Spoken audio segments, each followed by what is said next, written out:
Okay. Am I not? Yes, sir. Yes, sir. It's all Yeah. good. Yes, sir. Please Okay. continue. Yes. Thank you so much.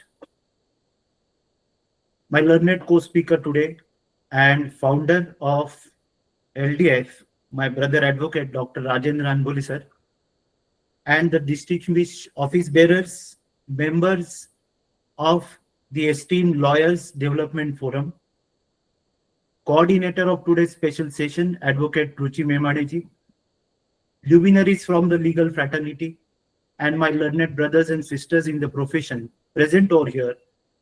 Namaste and very good morning to all of you.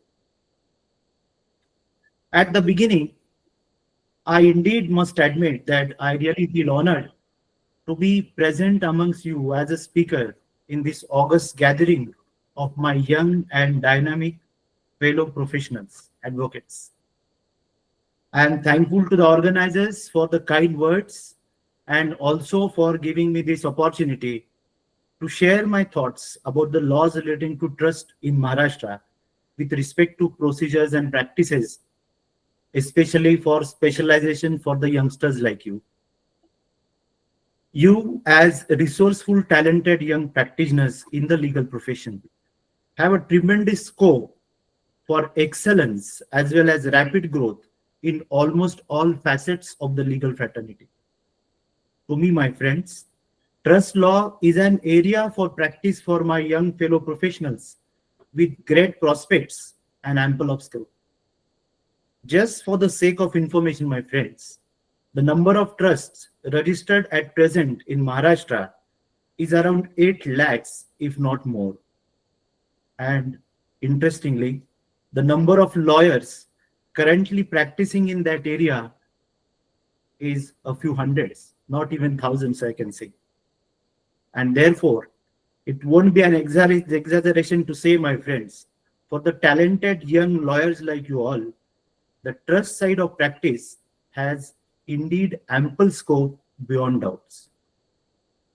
I say so, my friends, because the youngsters are never afraid of taking the path less traveled, and as they are always ready to take on new challenges and conquer in their life. As also that the techno savvy youngsters like you will find the charity side of the practice convenient as the public charity department now works online.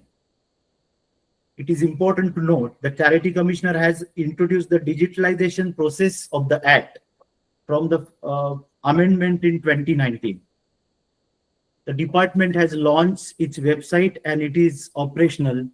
A few of you may appreciate it has got some problems, I must say, but the address is charity.maharashtra.gov.in with all its details and all its activities.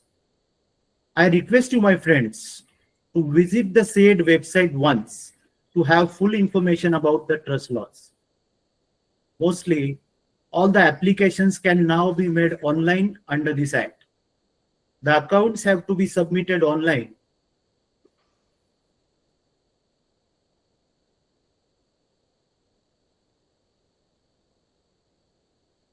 I'm sorry. Am I audible? Yes, sir. You are audible, sir. Yes. I'm sorry. The accounts have to be submitted online. The change reports can be submitted online. The information that you require can be obtained online. The staff is computer literate and importantly helpful to the bar. So this modern look of the department is fascinating to all young advocates like you. My learned friends, it is often said that there is always a place at the top.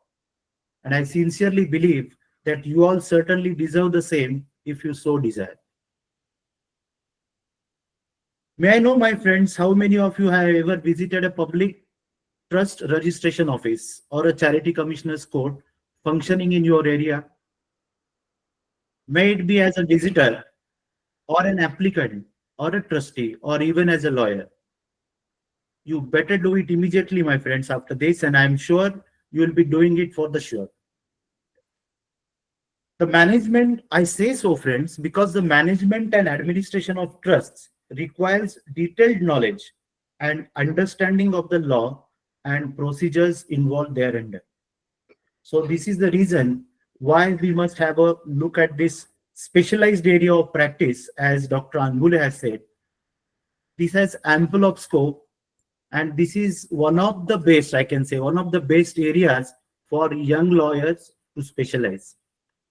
My dear friends, to begin with, let us have the overview. Just a second, my friends.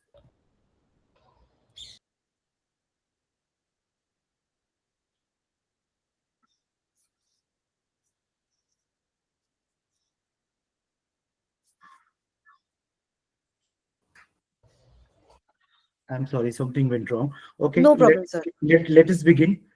So these are the basic requirements of registration of a trust. This is how a trust is formed. This is what are the basic requirements I'm telling you. It should be non-profit making and charitable motive. So we are talking about the if any clients approaches and wants to register a trust and he asks you what are the basic requirements in order to form a trust. So it is non-profit making and charitable motive. It is formed and registered and run as per relevant laws in force, and it is always acting for public benefit. That is benefit of the society or a class thereof. Accordingly, when these field, an entity properly known as trust or a society is created. Now, my dear friends, going to the we'll discuss in two parts. First about the law and then about the practice for the lawyers. So to begin with, friends, I must say that the Maharashtra Public Trust Act is a complete code within itself. And it is really very difficult to cover all the chapters in a single lecture. But let us try our level best. We'll be confining ourselves to the sections that you as a lawyers are much interested. It will start with section 9. It discusses the charitable purposes. So what should be the charitable purposes? See, why I am discussing all these things with you is that, so whenever you have some client sitting in front of you and asking you how to start a trust, maybe there are different types. Then some clients might be asking you for advice in litigation, some for management, some for administration, whatsoever. But the charitable purposes include relief of poverty or distress. So whenever, okay, we'll discuss about these questions later on, I think so. Relief of poverty or distress. Second object is education. Third is medical relief. Provisions for facilities for recreation and other leisure time occupation, including assistance if facilities are provided in the interest of social welfare and public benefit. And lastly, the advancement of any other public utility not involving profit. So these are the purposes for which a trust can be formed. So let us now discuss about registration of the trust. See, as far as today's session is concerned, I have shortlisted certain sections to say start with section 9 that we have just discussed. Then section 18 discuss about the registration of a trust. Then we are going to have a look at section 22 that deals with the change reports which are submitted before the authorities by the trust, by the litigations might be there. Then it is section 36 under which prior permission has to be sought from the charity commissioner's office before alienation of a property, say sale, exchange, or even you can say lease, all these things together. Then we are going to discuss about section 41, A, B, C, D, E, F, and up till F. Then we'll be covering section 50, 70, 73, and 74. So these are the only sections that we can look into today, given the time constraint. So my dear friends, if you allow me to speak in Marathi, instead of going into the core provisions of law, let us now start discussing about how practically it is done by the lawyers. If you allow me to. May I, madam? Definitely, sir. We are waiting for your session. Okay, thank you so much. So here we begin with this. So let us begin with this section 18. So that is registration of a trust. It is duty of a trustee of a public trust to which the act extend to make an application for registration of a trust to the deputy commissioner or assistant charity commissioner of the area within 90 days of its creation. So it is very important. My friends, if you allow me to speak in our local language, if all are comfortable, I will start speaking in Marathi then. Okay. So the thing is that आपण जेव्हा एखाद्या ट्रस्टच्या रजिस्ट्रेशनसाठी आपण आता वकील या अँगलने याच्याकडे विचार करतोय. एखाद्या क्लायंट आपल्याकडे येतात आणि विचारतात की आम्हाला ट्रस्ट फॉर्म करायचा आहे. तर ट्रस्ट फॉर्म करण्यासाठी सगळ्यात इम्पॉर्टंट काय, application has to be made within 3 months, that is 90 days of its creation, the DYCC or ACC, right? DYCC is Deputy Charity Commissioner, ACC is Assistant Charity Commissioner. आता हा form देताना आपल्याला client कडनं कुठली माहिती घेणं आवश्यक आहे. क्लायंट कडनं आपल्याला आवश्यक आहे कुठल्या नावाने ट्रस्ट क्रिएट करायचं आहे, कोण ट्रस्टीज आहेत, ऑफिस कुठे असणार आहे, सगळ्यात महत्वाचं ऑब्जेक्ट्स कुठले. आपण मगाशी पाहिलं की सेक्शन 9 मध्ये मेन्शन केलेले ऑब्जेक्ट हेच चॅरिटेबल ऑब्जेक्ट असू शकतात. या व्यतिरिक्त कुठला ऑब्जेक्ट असेल तर मे बी ते सांगू शकतात की हे ऑब्जेक्ट असू शकत नाही, हे तुम्ही कॅन्सल करा, असं सांगण्यात येऊ शकतं. या सगळ्याची स्क्रुटिनी झाल्यानंतर मग तुम्हाला ऍड्रेस प्रूफ द्यायला, all this things have to be given. पण हे ऍज अ लॉयर एक चॅलेंजिंग आणि अत्यंत चांगलं क्षेत्र आहे काम करण्यासाठी. याच्यामध्ये एक महत्वाचा रोल लॉयरसाठी असा असतो की ट्रस्टी ड्राफ्ट करणं किंवा memorandum article of the society हे ड्राफ्ट करणं. मॉडेल ऑफकोर्स प्रोव्हाइड केलेलं असतं, पण ड्राफ्ट करणं हे एक स्किलचा भाग आहे. कारण you have to be a visionary. तुमच्या ट्रस्टला आज काय करायचंय, 2 वर्षांनी, 10 वर्षांनी, 25 वर्षांनी, 100 वर्षांनी. Trust is a separate legal entity. Trust create झाल्यानंतर तो 200, 500, 1000 वर्ष पुढे चालणार असं समजून आपल्याला त्याचं मेमोरंडम ड्राफ्ट करता आलं पाहिजे. इथे आपल्या स्किलला खूप छान स्कोप आहे ऍज अ लॉयर, असं मला वाटतं. अशा रीतीने हा फॉर्म सबमिट झाल्यानंतर त्याची ज्युडिशियल एन्क्वायरी झाल्यानंतर सेक्शन 19च्या अंडर ऑर्डर होऊन ट्रस्टचं रजिस्ट्रेशनचं सर्टिफिकेट आपल्याला दिलं जातं आणि असं सांगितलं जातं की the office does not recognize the objects which are not allowed or which are expressly prohibited by any other act being in force. म्हणजे अशा कुठल्याही प्रकारच्या ऍक्टला आपल्याला परमिशन मिळू शकत नाही जे या अगर इतर कुठल्याही एक्सप्रेसली प्रोहिबिट केलेले असू शकते. अशा रीतीने रजिस्ट्रेशनची प्रोसिजर होते. रजिस्ट्रेशन झाल्यानंतर आपल्याला सर्टिफिकेट इश्यू केलं जातं. Then we come to section 22. Section 22 मध्ये इथे वकिलांनी काय काय या डिपार्टमेंटमध्ये किंवा या ऍक्टच्या अंडर वकिलांना कामाला काय काय स्कोप आहे. ऍक्च्युली 1 ते 88 सगळ्या सेक्शन मध्ये स्कोप आहे. पण एस्पेशली ऍज अ लॉयर आपण काय सर्व्हिसेस प्रोव्हाइड करू शकतो. सगळ्यात पहिल्यांदा आपल्याला लॉयर म्हणून 4-5 प्रकारची कामं तिथे करता येतात. रजिस्ट्रेशन ऑफ ट्रस्ट आपण आता पाहिलं. अप टिल डी रजिस्ट्रेशन ट्रस्टची सगळी कामं आपल्याला इथे नक्कीच करता येतात. आता इथे चेंज रिपोर्ट आपण पाहूयात. आता अशी अपेक्षित असं आहे की where the any change occurs in any of the entries recorded in the register kept under section 17, the trustee shall within 90 days from the occurrence of said change or where the change is desired in such entries in the interest of the administration of such trust, report such change or proposed change to DYCC or ACC should be made in writing and in prescribed format. आता change report परिशिष्ट 3 मध्ये schedule 3 मध्ये आपल्याला जे change report file करायचा असतो in symbol language आपल्याला साधा असं आहे की 17 मध्ये रेकॉर्ड केल्या जातात. आपण 18-19चा अर्ज देतो, 19 रजिस्ट्रेशन, आणि या सगळी ट्रस्टच्या बद्दलची जी इम्पॉर्टंट इन्फॉर्मेशन आहे ती त्यांच्या रजिस्टरच्या सेक्शन 17 प्रमाणे त्यांच्या रजिस्टरला एंटर होते. त्यात जर चेंज करायचं झालं, आता हे चेंज कुठले असू शकतात. चेंजेस म्हणजे ट्रस्टच्या नावामध्ये चेंज, ऑफकोर्स ट्रस्ट डीडच्या प्रोव्हिजन्स आणि कायद्याच्या प्रोव्हिजन पाळूनच हे चेंजेस होऊ शकतात. ट्रस्टच्या नावामध्ये चेंज, ट्रस्टीच्या नावामध्ये चेंज, मॅनेजरच्या नावामध्ये चेंज, एखादी ऍसेट अक्वायर केल्याचा चेंज, एखादी अक्वायर प्रायर परमिशननी एखादी अलिनेट केल्याचा चेंज, किंवा अशा प्रकारचे चेंजेस, ऑफिस ऍड्रेस मध्ये चेंज, अशा प्रकारच्या वेगवेगळ्या विषयाला चेंज रिपोर्ट म्हणतात. wherever there is a change in such record maintained with the office that has to be reported and such format is called as change report. त्याच्यासाठी एक specific format दिलेला असतो. त्या फॉर्मॅटमध्ये आणि within due time, that is 90 days from the date of occurrence of change ते submit करायला जातात. आता 2017च्या अमेंडमेंट पासून, आता इट्स अ ज्युडिशियल एन्क्वायरी, 2017च्या अमेंडमेंट पासून असे एक प्रोव्हिजन आले की प्रोव्हिजनल ऍक्सेप्टन्स चेंजला दिला जाऊ शकतो. प्रोव्हिजनल ऍक्सेप्टन्सच्या काळात, त्या 30 दिवसाच्या काळात कोणाचं ऑब्जेक्शन आलं नाही तर त्यानंतर तो फायनली डिसाईड केला जाऊ शकतो. अशा रीतीने कोणाचं ऑब्जेक्शन आलं तर त्याची ज्युडिशियल एन्क्वायरी होऊन त्याच्यावर गुणदोषावर जो काही निकाल साहेब देतील म्हणजे एसीसी डीवायसीसी देतील तो केला जातो. अशा चेंज रिपोर्टसाठी याच्यासाठी एक गोष्ट वकील म्हणून आपल्याला काय माहिती असायला पाहिजे. It is very important. It is not that you have submitted with proper documents and then it is accepted. You must know as a lawyer, my friends, a change report, whether contested or not, has to be decided after holding an inquiry in the manner provided in Rule 7. This is very important. It is duty bound. The ACC and DYCC, they are duty bound to verify that all the procedure has been followed as per Rule 7.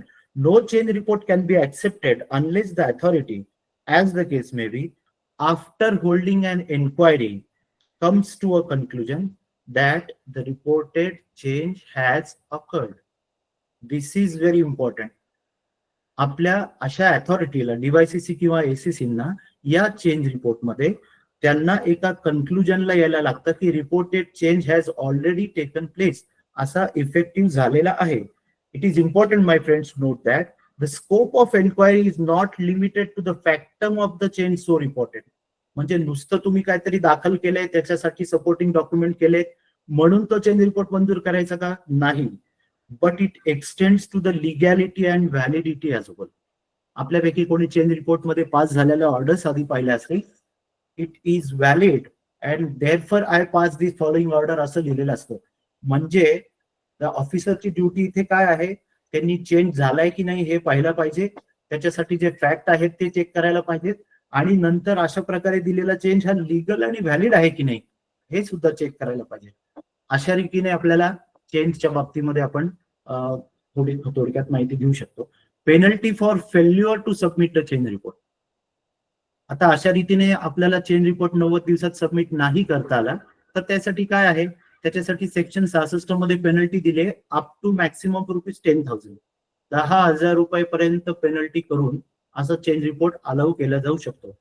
आता it is also important to note that Section 22 contemplates that the changes already effected by the trust will attain the finality from the date it is entered in. याचा अर्थ जेव्हा तो change report मंजूर होईल तेव्हापासून त्याला finality येईल.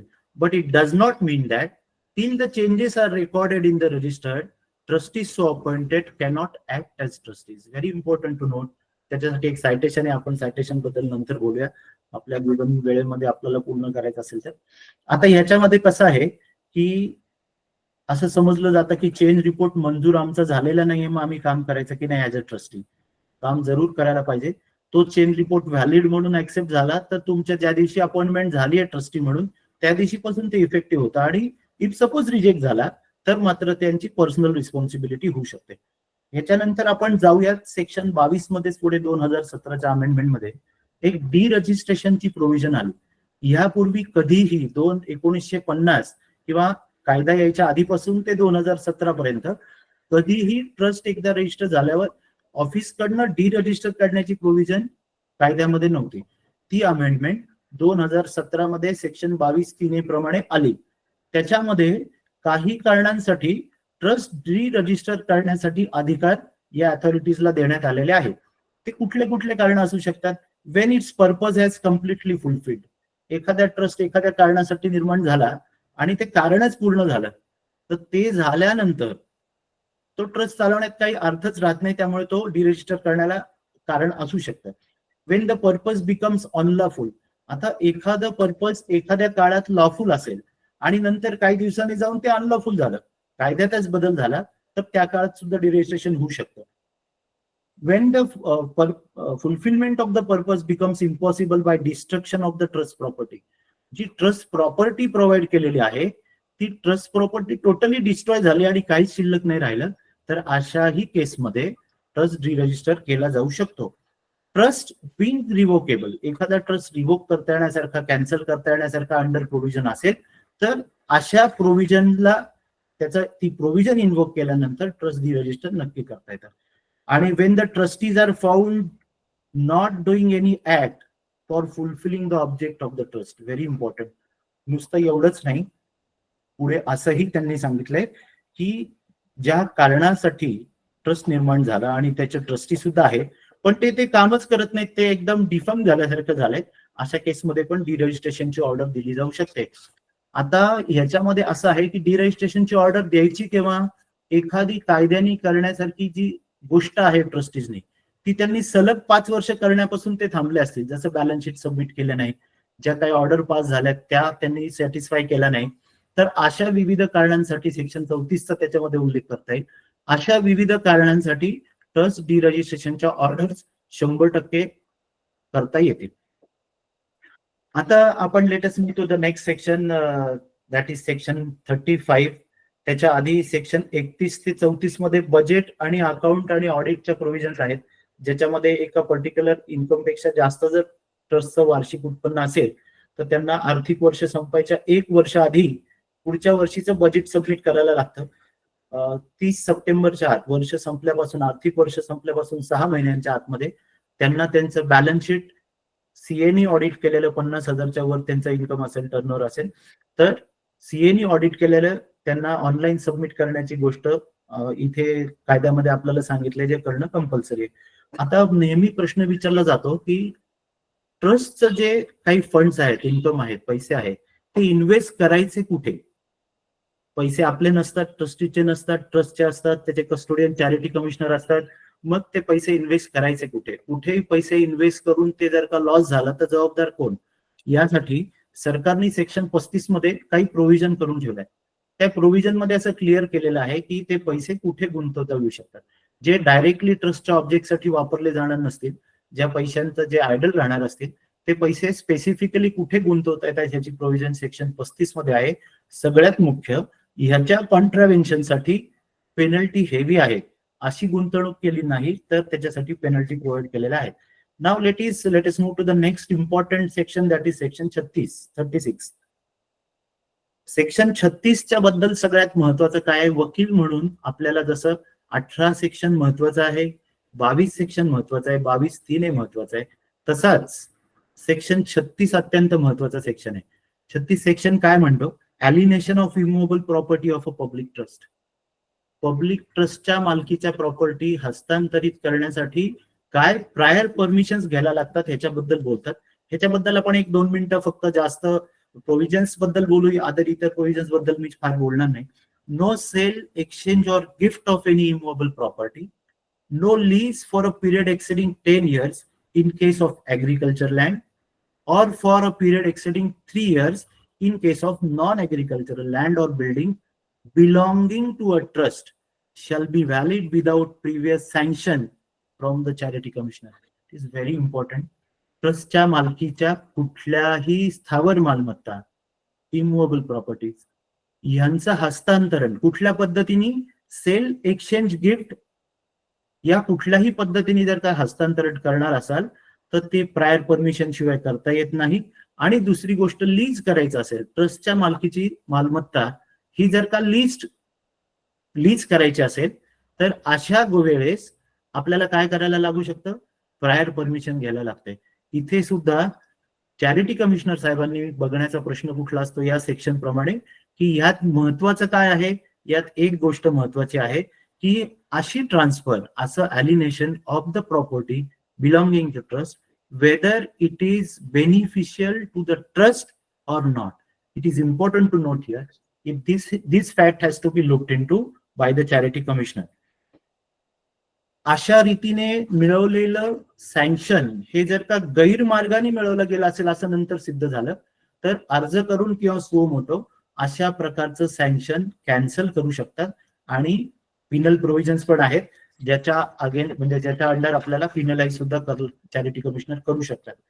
आता याच्यापूर्वी 2017 पूर्वी एक्स फॅक्टो सँक्शन आणि पोस्ट फॅक्टो सँक्शन या दोन बद्दल एक नवीन प्रोव्हिजन्स 2017च्या अमेंडमेंट प्रमाणे आले. Under section 36(5), in exceptional and extraordinary situations where the absence of previous sanction contemplated under the act results in hardship to a trust, a large body of person, or a bona fide purchaser for value, the charity commissioner may grant ex facto sanction if he is satisfied that Certain conditions are there, A, B, C, D, E, F, G. It was emergent situation warranted for such transfer. There was compelling necessity for the such transfer. The transfer was necessary in the interest of the trust. Property was not less than prevalent market price of the property. There was reasonable effort on the part of the trustee to secure the base price. The trustee's action during course, the entire transaction was bona fide, and they have not derived any profit, either pecuniary or otherwise, out of such transaction. The transfer was executed by a registered instrument of transfer. अशा clauses जर का आपण दिलेल्या असतील, या पूर्ण झाल्या असतील, तर आता एक्स फॅक्टो सँक्शन सुद्धा अलाउ झालंय, जे पूर्वी नव्हतं. याच्यानंतर आपल्याला सेक्शन 36 बोलतो powers and duties and restrictions on trustees. ट्रस्टीजला काय पॉवर्स आहेत, त्या कशा वापरल्या जाऊ शकतात, याबद्दल सेक्शन 37 मध्ये बोललेलं आहे. Let us go to section 36A मध्ये बोललंय. 36B मध्ये register of movable and immovable properties. A public trust shall maintain and prepare a register of all movable and immovable properties not being of trifling value. म्हणजे काहीतरी समचूस amount ज्याची value असेल, अशा प्रकारचं register maintain त्यांचं काम आहे, as may be prescribe by the charity commissioner. त्याच्यानंतर पॉवर ऑफ इन्स्पेक्शन आणि सुपरविजन फार महत्वाचं आहे. वकील म्हणून आपल्याला माहिती असलं पाहिजे. बऱ्याच वेळा क्लायंट येतात, म्हणतात नोटिसेस झाल्यात, करू शकतात की नाही, या सगळ्या गोष्टींसाठी the charity commissioner or DYCC, ACC or any other officer authorized by him by general or special order have the power to enter upon, very important my friends, kindly note this, to enter upon and inspect any property belonging to a trust upon notice, of course. चालता चालता आले ना मला दाखवा असं नाही, they have to serve a notice legally. To call and inspect any proceeding, म्हणजे either ट्रस्टच्या जागेवर जाऊन इन्स्पेक्शन मागू शकतात, करू शकतात, घेऊ शकतात. त्याचप्रमाणे to call and inspect any proceeding of the trustees, म्हणजे जे प्रोसिडिंग बुक असेल किंवा एखादं काय ट्रान्झॅक्शन असेल त्याचे डिटेल्स असतील, or any books of accounts or documents in power or position of the trustees or any person connected with the trust. अशा प्रकारची ट्रस्टशी कनेक्टेड लोकांकडनं ही माहिती घेऊ शकतात. त्याच्यानंतर महत्वाचा एक सेक्शन येतो ज्याच्यामध्ये वकिलांचा रोल खूप मोठा असू शकतो. वेगवेगळ्या सेक्शन्सच्या, वेगवेगळ्या क्लॉजेसच्या 41 सेक्शनच्या अंडर वेगवेगळे अर्ज दाखल केले जातात. 41A 41A मध्ये डायरेक्शन साठी वेगवेगळ्या प्रकारचे डायरेक्शन, जेव्हा ट्रस्टची प्रॉपर्टी डेंजर होऊ शकते किंवा अजून काही असा इश्यू होऊ शकतो की ट्रस्टला त्याच्यामुळे धोका निर्माण होऊ शकेल, अशा वेळेस काही 2 लोक मिळून अर्ज चॅरिटी कमिशनरला करू शकतात. 41B प्रमाणे एन्क्वायरी केली जाऊ शकते. 41C मध्ये महत्वाचं लक्षात घ्या, वकील म्हणून आपल्याला फार उपयोगाची गोष्ट आहे. आपल्या आजूबाजूला अनेक उत्सव किंवा काही काही गोष्टी घडत असतात, ज्याच्यासाठी पब्लिक कडनं पैसे वर्गणी गोळा केली जाते आणि ते सण समारंभ उत्सव साजरे केले जातात. आता कायदा असा आहे की without permission from the government you cannot collect money from others for giving it to the third person. एखाद्याला मदत करायची म्हणून तुम्ही कोणाकडनं आर्थिक मदत गोळा करू शकता का? नाही. त्याला काही कायदा आहे आणि अनेक कायद्यांच्या प्रोव्हिजन नुसार ते चालवावं लागतं. ट्रस्ट आहोत आपण, आता एखाद्या उत्सव समिती, गणपती मंडळ, नवरात्र मंडळ, एखादा अजून कुठलं राष्ट्रीय कार्यक्रमासाठी आपण मंडळ काढतो, जो त्या स्पेसिफिक पर्पज साठी असतं. त्या पर्पज साठी मंडळ काढायला आधी प्रायर परमिशन घ्यावी लागते. त्याच्यासाठी 41C सेक्शन आहे. It is for persons other than public trust, म्हणजे those who are not registered trust, collecting money, subscription or donation from others, लोकांकडनं देणगी गोळा करण्यासाठी 41C ची परमिशन घ्यायला लागते, जी आजकाल ऑनलाईन ऍप्लिकेशन, ऑनलाईन परमिशन झालेली आहे. त्याच्यानंतर महत्वाचं सेक्शन आहे ज्याच्यात लिटिगेशनचा पार्ट खूप मोठा आहे. Suspension, removal and dismissal of trustee, 41D. या 41D मध्ये अत्यंत महत्वाचं त्यांनी दिलेलं आहे की charity commissioner by application of 2 interested person, section 210 of the act, 2(10) of the act defines who is an interested person. त्याच्यावर नामदार कोर्टांचे सुद्धा अनेक अथॉरिटीज अवेलेबल आहेत, ते आपण वाचू शकतो. 41B मध्ये मिळालेला चॅरिटी ACC DYCCचा रिपोर्ट किंवा or suo motu suspend, remove or dismiss any trustee if he so finds appropriate to do so, of course after giving that person a chance of being heard. अशा रीतीने एखाद्या ट्रस्टीला dismiss करायचं असेल, remove करायचं असेल, सस्पेंड करायचं असेल, तर हे अधिकार 41D च्या खाली धर्मादाय आयुक्तांना आहेत. आता 41E मध्ये त्यांना चॅरिटीच्या प्रॉपर्टीच्या प्रोटेक्शनसाठी काम करण्याचा सुमोठा अधिकार दिलेला आहे. 41F नावाचा नवीन प्रोव्हिजन त्यांनी ऍड केली, जी यापूर्वी कधी नव्हती. When disobedience of any order passed by charity commissioner is brought to the notice, the charity commissioner, after hearing the parties concerned, order the property of the person guilty of such disobedience or breach to be attached. हे याआधी कधी नव्हतं. असा guilty पर्सनची property attach करण्याची order आणि अशा व्यक्तीला guilty prove केल्यानंतर 6 महिने जेलमध्ये टाकण्याची पॉवर सेक्शन 41F नुसार चॅरिटी कमिशनरला मिळालेली आहे. 47 मध्ये ज्या ट्रस्टचे कुठलेच ट्रस्टी अस्तित्वात राहिले नाही, काही वयामुळे, काही कारणामुळे किंवा ते काम करण्यास सक्षम नाही राहिले, तर अशा वेळेस इंटरेस्टेड पर्सन किंवा त्या ट्रस्टचे मेंबर हे चॅरिटी कमिशनर साहेबांच्याकडे अर्ज करू शकतात किंवा सुमोटो सुद्धा चॅरिटी कमिशनर साहेब अशा केसमध्ये योग्य व्यक्तींची अपॉइंटमेंट त्या ट्रस्टचे ट्रस्टी म्हणून करू शकतात. अशी प्रोव्हिजन सेक्शन 47 मध्ये दिलेली आहे. सेक्शन 50 असं म्हणतो, any suits by or against or relating to the public trust or the trustees or otherwise, where section म्हणजे एनी सूट्स दाखल करायच्या असतील तर, आणि सेक्शन 51 मध्ये दिलंय consent of the charity commissioner for the institution of such suit of the trust. अशा कुठल्याही सूट सेक्शन 50 खाली सिव्हिल कोर्टात दाखल करायच्या असतील तर त्या दाखल करण्याआधी त्या बाबतीत सेक्शन 51च्या आधी चॅरिटी कमिशनर कडनं परमिशन घेणं अपेक्षित आहे. आता सेक्शन 58 टॉक्स अबाउट स्कीम्स, योजना. एखाद्या ट्रस्टला ट्रस्ट डीड नसेल, मेमोरंडम नसेल किंवा त्यांचं काम करण्याचं कुठलीही घटना नसेल तर कशा प्रकारे काम करावं यासाठी section 50A provides for the power of the DYCC to frame, amalgamate or modify the schemes when he has reason to believe that it is in the interest of the proper management and administration of the trust. A scheme अशा ठिकाणी scheme करणं आवश्यक आहे. का बरं? In the best interest of the management and administration of the trust. ट्रस्टच्या फायद्यासाठी अशी स्कीम करणं गरजेचं आहे. केलेली की मॉडिफाय करण्याची, अल्टर करण्याची गरज आहे असं जर त्यांच्या निदर्शनास आणून देण्यात आलं आणि त्यांना ते पटलं अप टू हिज सॅटिस्फॅक्शन कायदेशीर, तर अशा ठिकाणी स्कीम फ्रेम केली जाऊ शकते. आता no appeal shall be maintained after expiry of 60 days from the recording or finding of passing of order as the case may be. या केसमध्ये आपण पाहिलंय की अपील कसं करता येतं. अपील मध्ये पण एक सेक्शन आपण पाहिलंय की person agreed by the decision of charity commissioner under 50A is entitled to file that application under section 72 for setting aside that order. Section 73 provides for the officers holding inquiries of the act. Very important, my friends. Act for the officers holding inquiries under the act shall have the same powers as are vested in the civil courts in trying a suit. आता कशाबद्दल मी बोलतोय? Proof of facts by affidavits. Order 19 CPC. Summoning and enforcing attendance of a person and examining him on oath. Order 16 and 18 of CPC. Ordering discovery and inspection and compelling the production of documents. Order 11 rule 14 and issuing commissions. Order 26. Other provisions of CPC are not applicable here. These are the provisions which are applicable that we have discussed. आता 2017च्या अमेंडमेंटने काय फरक करण्यात आला?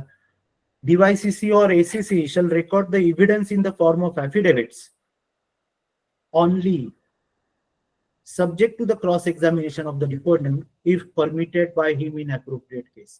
म्हणजे आता cross examination as of right नाही, it is after the prior permission from concern authority, असा त्याचा अर्थ झालाय. सेक्शन 73A, एखाद्या इंटरेस्टेड पर्सनला एखाद्या सूटमध्ये, एखाद्या केसमध्ये पार्टी व्हायचं असेल तर काय त्यांनी सांगितलंय? 73A provides that any person having interest in the public trust. Interested person कोण हे सेक्शन 10 सेक्शन 2 सबसेक्शन 10 मध्ये सांगितलंय, हे आपण मगाशीच पाहिलं. May be joined as a party to such proceedings on application made by such person on terms and conditions as the officer holding inquiry may order. आता section 74 मध्ये आयपीसी मधल्या, जुन्या आयपीसी मधल्या सेक्शन 193, 219, 228 मधल्या पॉवर्स या charity मधल्या ऑफिसर्सला देण्यात आलेल्या आहेत, असं तो सेक्शन 74 म्हणतो. आता एक शेवटचा फक्त मी बोलणार आहे, त्याच्यानंतर आपण जनरल वकील म्हणून प्रॅक्टिस कडे येणार आहोत, जर वेळ असेल तर. ऑफकोर्स एक महत्वाचा भाग इन्कम टॅक्सच्या प्रॅक्टिसचा सुद्धा इथे रिलेटेड आहे. यंगस्टर्सनी जसं आपल्याला अनबुले सरांनी सांगितलं, केवळ आणि केवळ ट्रॅडिशनल प्रॅक्टिसकडे न पाहता इतर कुठल्या ऍव्हेन्यूज आहेत त्याकडे जायचं असेल तर त्याचाही विचार करायला हरकत नाही. त्यापैकी एक इन्कम टॅक्स डिपार्टमेंट ही सुद्धा एक ऍव्हेन्यू आहे. आता ती ट्रस्टशी रिलेटेड कशी आहे? ऍक्च्युली ट्रस्टशी रिलेटेड अनेक लॉज आहेत. त्या अनेक लॉज मध्ये सिव्हिल असतील, क्रिमिनल असतील, लँड लॉज असतील, कुठल्या प्रॉपर्टी लॉज असतील, टॅक्सेशन लॉज असतील, अनेक लॉज याच्याशी कन्सर्न आहेत. इन्कम टॅक्स बद्दल बोलूयात. A trust duly registered under the Act has to apply for register under Section 12AA of Income Tax Act. Income tax ऍक्टच्या अंडर त्यांना रजिस्टर करून घ्यावं लागतं. इन्कम टॅक्स ऍक्टच्या सेक्शन प्रमाणे दोन प्रकारचे रजिस्ट्रेशन होऊ शकतात. एक असतं रिलिजियस ट्रस्ट, एक असतो चॅरिटेबल ट्रस्ट. दोन्हीचं 12A अंडर रजिस्ट्रेशन होतं. पण ATG नावाचं जर तुम्ही सेक्शन बद्दल ऐकलं असेल तर ATG is an exemption from payment of taxes, किंवा त्या जेवढं डोनेशन तुम्ही कोणाला द्याल त्या CIT एक्झम्पशन कडे आपल्याला ऍप्लिकेशन करायचंय. Upon satisfaction of conditions that certificate is issued to the trust. आणि हे काम सुद्धा वकील म्हणून आपल्याला करता येतं. मला वाटतं की आपल्या दिलेल्या छोट्याशा वेळेत एवढ्या सगळ्या गोष्टी कव्हर करणं तसं अवघड होतं. पण ऍक्च्युली प्रोफेशनल म्हणून मी का तुम्हाला आज करतोय की तुम्ही या क्षेत्रात भाग घेऊ शकता, त्याचं कारण असं आहे, the professional involved in the management and administration of trust must have a sound understanding of the relevant laws and regulations to ensure that effective, lawful and ethical advice is given, and that the trustees are set up and managed in a way that achieves the client's objectives and protects their assets effectively. आपण स्वतः जर का चांगला अभ्यास केला तर आपण कोणाला चांगला सल्ला देऊ शकतो आणि इंटर्न ते चांगल्या प्रकारे ट्रस्टचं ऍडमिनिस्ट्रेशन करू शकतात. एवढ्या एका हेतूसाठी आपण इकडे यावं आणि या क्षेत्रात प्रॅक्टिस करावी असं आपल्याला सगळ्यांना मला म्हणावं असं वाटतं. आता सगळ्यात महत्वाची गोष्ट या फील्डच्या बाबतीत की आपल्या, जसं मी मगाशी बोलताना सांगितलं की आपल्या राज्यामध्ये सुमारे 8 लाखाच्या आसपास किंवा वर ट्रस्ट रजिस्टर झालेले आहेत. त्यातले काही नॉन फंक्शनल इनऑपरेटिव्ह आपण बाजूला केले तरी मेजॉरिटी 5-6 लाखाच्या वर तरी ट्रस्ट त्या ऑपरेटिव्ह आहेत. आणि आपण मगाशी असं पाहिलं की या 5-7 लाखापैकी काम करणारे वकील काही शेकड्यांमध्ये असतील, हजारही नसतील असं मी म्हटलं. तर ऑफकोर्स आपल्याला कुठेही सॅच्युरेटेड ह्याच्यामध्ये न राहता एका नवीन ऍव्हेन्यू मध्ये एक्सप्लोर करण्याचा चान्स मिळतो. अभ्यास करून आपण इकडे प्रकटू शकतो आणि सिद्ध करू शकतो स्वतःला 100%. आपण एक जस्ट समराईज करायचं ठरवलं तर कुठल्या कुठल्या रोल मध्ये आपण काम करू शकतो इकडे. त्याच्यामध्ये पहिला रोल आपण पाहिलं की from registration to deregistration. एखादा ट्रस्ट निर्माण करण्यापासून तो संपेपर्यंत म्हणजे काय करायचं, ट्रस्ट रजिस्ट्रेशन करू शकतो. ट्रस्टच्या ज्या काही व्हेरियस रिक्वायर्ड लॉज आहेत त्या फुलफिल करण्यासाठी क्लायंटला ऍडवाइस करू शकतो. नेसेसरी सबमिशन्स ज्या डॉक्युमेंटचे असतील त्या बाबतीत ऍक्टिंग एज अ लॉयर, वकील म्हणून तर आपण त्यांना रिप्रेझेंट करू शकतो. हा एक भाग झाला. Inspection of copies or records in the ACC office. क्लायंट्सला वेगवेगळ्या डॉक्युमेंटच्या कॉपी लागत असतात, कुठे कोर्टात सबमिट करायला, कुठे इन्कम टॅक्सला, कुठे काही कामासाठी, कुठे माहित नाही, मे बी काही खूप कारणांसाठी असू शकतात. तर या ऑफिसचं आपलं इंट्रोडक्शन करण्यासाठी काय काय प्रोसिजर्स इथे फॉलो केले जातात हे आपल्याला बघणं गरजेचं आहे. त्याच्यानंतर जाऊन जे काही ट्रस्टचा रेकॉर्ड ऑफिसमध्ये मेंटेन केलेला आहे त्याचा इन्स्पेक्शन घेण्याचा अधिकार वकील म्हणून आपल्याला क्लायंटच्या वतीने निश्चितच आहे, ते आपण करू शकतो. ऑफकोर्स सगळ्यात मोठा लुक्रेटिव्ह पार्ट म्हणजे लिटिगेशन आहे. दोन ट्रस्टीज मध्ये वाद असतील, दोन ट्रस्ट काय रिलेटेड काही वाद असतील वेगवेगळ्या सेक्शन प्रमाणे, त्यांना योग्य तो कायदेशीर सल्ला देऊन त्या लिटिगेशन मध्ये त्यांना रिप्रेझेंट करण्याचा अधिकार आपल्याला आहे. विचार करा, इतके लाख क्लायंट आपली वाट पाहत आहेत. आपण स्वतःला तयार करून तिथे जर नेऊ शकलो तर किती छान होऊ शकतं. त्याच्यानंतर लीगल ऍडवाइस. तुम्ही चेंबर प्रॅक्टिस सुद्धा करू शकता. कोणी तुमच्याकडे सल्ला घेण्यासाठी येणार असेल तर तुम्ही ट्रस्टच्या बाबतीत तुम्हाला असलेली माहिती त्यांना देऊन ती प्रॅक्टिस पण तुम्ही करू शकता. Resource person. ट्रस्ट ऍक्टचा अतिशय चांगला अभ्यास करून मी मगाशीच सांगितलं की मॅनेजमेंट और administration of the trust required detailed knowledge and understanding of the law and the procedures. हे कॉमनर्सला माहिती नसतं, बट ऍज अ लॉयर आपल्याला निश्चित ती माहिती आपण घेऊन ते काम निश्चित करू शकतो. ट्रस्टमध्ये अनेक लॉज ट्रस्टच्या मध्ये रिलेटेड आहेत असं अनबुले सरांनी पण सांगितलं, ज्यापैकी एक प्रॉपर्टी लॉजचं पण आहे. प्रॉपर्टी लॉजच्या ट्रान्झॅक्शन मध्ये सुद्धा प्रायर परमिशन अंडर सेक्शन 36 असल्याशिवाय ट्रस्टची प्रॉपर्टी ट्रान्सफर करता येत नाही, लीज करता येत नाही. त्यामुळे तिथे सुद्धा तुमचा सल्ला अत्यंत महत्वाचा ठरू शकतो. टॅक्सेशन ऍज अ लॉयर तुम्ही जर का विचार केला तर इन्कम टॅक्स ऍक्ट नुसार 3 कॅटेगरीजला क्लायंटला रिप्रेझेंट करण्याचा अधिकार आहे. त्याच्यात सगळ्यात पहिलं नाव कोणाचं आहे? वकिलांचं आहे. त्याच्यानंतर सीए, मग ICWA आणि मग कंपनी किंवा त्या क्लायंटने ऑथराईज केलेला पर्सन. म्हणजे सगळ्यात पहिल्यांदा law graduate or an advocate असं act, income tax act rules मध्ये स्पेसिफिकली लिहिलंय.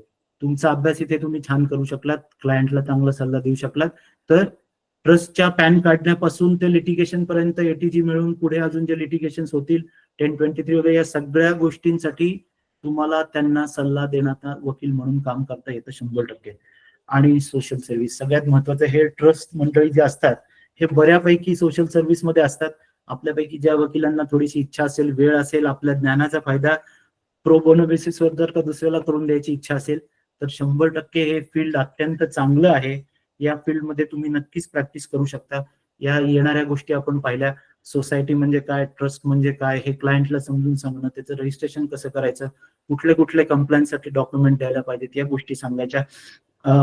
त्यानंतर या प्रकारे या ट्रस्टमध्ये तुम्ही जर का नाव करू शकलात तर ट्रस्ट साईडला प्रॅक्टिस करणाऱ्या अनेक सिनियर्स तुम्हाला माहिती असतील की what career they have made and what fortune they have earned. You can see it for yourself. I won't say a thing for that. मला वाटतं की या वेगवेगळ्या ह्याच्यात ट्रस्टच्या साईडला प्रॅक्टिस करणं अत्यंत ऍडव्हान्टेजेस आपल्या यंगस्टर्सला ठरू शकतं आणि आपण ते जरूर करावं. आपल्यापैकी जे कोणी पुण्यात असतील, जळगावला असतील, नगरमध्ये असतील, ठाण्याला असतील, मुंबईला असतील, आपल्या एरियातल्या ऑफिसमध्ये जावं. त्या ऑफिसमध्ये कुठे कुठे किती ऑफिसर्स आहेत ह्याचा एक फ्लोचार्ट मी तुम्हाला जी मगाची साईट सांगितली ती पाहिली तर या सगळ्या गोष्टी एका ठिकाणी एका वेळेस मिळतील. All the information, all the details, all the activities of the charity commissioner department are available on the website. तर ज्यांना कोणाला काही त्याबद्दल प्रश्न असेल, आपण जे काही इथे घेता येतील ते घेऊ शकता. खूप मोठा एरिया आहे. या एरियामध्ये आपल्या सगळ्यांचं स्वागत आहे. कोणाला मदत लागली तर 100% लॉयर्स डेव्हलपमेंट फोरमच्या तर्फे आपल्याला ती मदत अनबुले सर किंवा त्यांची सगळी टीम करण्याचा प्रयत्न करतीलच. एवढं सांगतो. मला बोलण्यासाठी संधी दिली. निश्चितच मी सगळं कव्हर करू शकलेलं नाहीये, पण त्यातल्या त्यात जेवढं करण्याचा प्रयत्न केला, पण मला ही संधी मिळाली याबद्दल मी आपल्या सगळ्यांचा मनापासून आभारी आहे. आणि अनबुले सरांनी सांगितल्या सारखंच LDFच्या डे 1 पासून I am involved in the activities. I may not be in the picture, but I am there definitely. Thank you so much for your time and concern. Thank you, my friends. Good day, and may God bless you all. Yes.